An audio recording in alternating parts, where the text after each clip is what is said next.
سلاوتان ليبي لو برنامج شنوي حازيلا أوركا حزم لي تشتكتان بيشاندم أي قديم دا بيرو با بيرما بكاريان دهينا أقلونو منا أجنويان ديشا تسيان دكت يكمن تشت ساقوك من بيوستا دارك من بيوستا و أبي زوزور جرينجا دونك لو زور تشتي بكار ديتن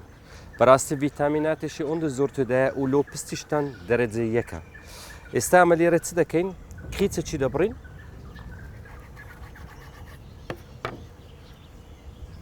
پارچه چی اوندا؟ بسه؟ عملیره هردی بکم حتی دو بکنه نو حساری. هر قدیم او دونگام بکار دهینا لو آزاری. بیزگلوی اگر لونو منا قلبتان دخورا پیشان قدیم وجه قلبیان دخورا اویش دونگه کان لیده ده بس اما اوروکا لو آزاری اشنوی بکارده اینین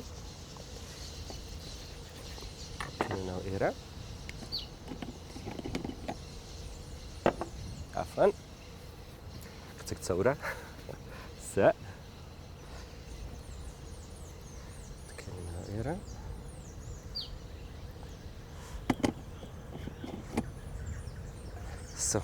هوردي دكين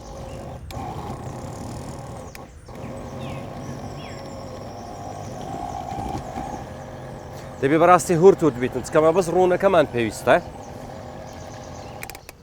اش تشبكين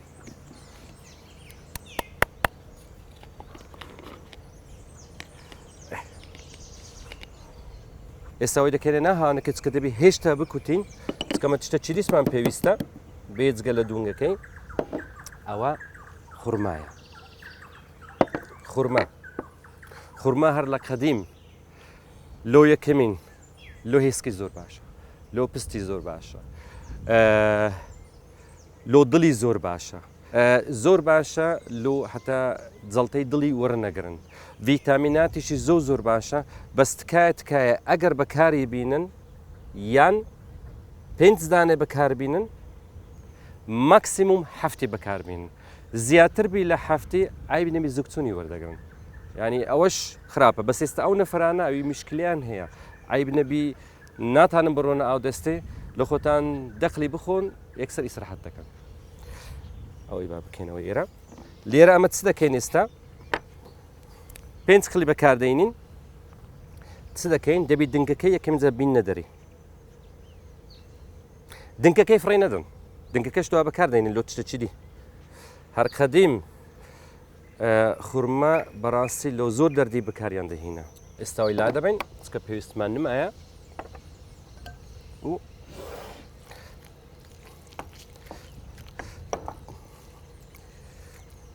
لا ايش تشي كيتسك اس اعزا راسك تام بدلن بسوده كي زوزور باشا دريت زيكا بيتز قلوي تسلوانا دكين لدنك كان دنك كان بتزواني بالشون اوكي وشي او دنك تانا زوان شوشت هيش كده كان ده تارن بكنا ناو فرني تقريبا درجة حرارة 106 لو تسارق شي تيدا كان ودوا بكنا ناو حساري لو خوتان بخون وشي كوفي بقوتر لو كوفي يعني نقول بفول انرجي درون ناو روجا كي خوتان يعني تشتي زوزور باشا وزوزور بسو سوديشا وباشتريشا لكوفين اواد بي تقريبا ساعاتك حتى 2 ساعات بكنا ناو سلاد زيت دبي فينك بيتوا دواي نفرك تاندويتن اويديتن انقوي باش تشيلي بوروني تقريبا تسارق بيستك بس بشيلي برويتش قرمي بيو دكا ولخوتان درون دنون حتى سبينيزو بروكي كي لادبن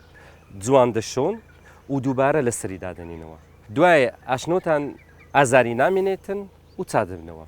سلاوريزم هي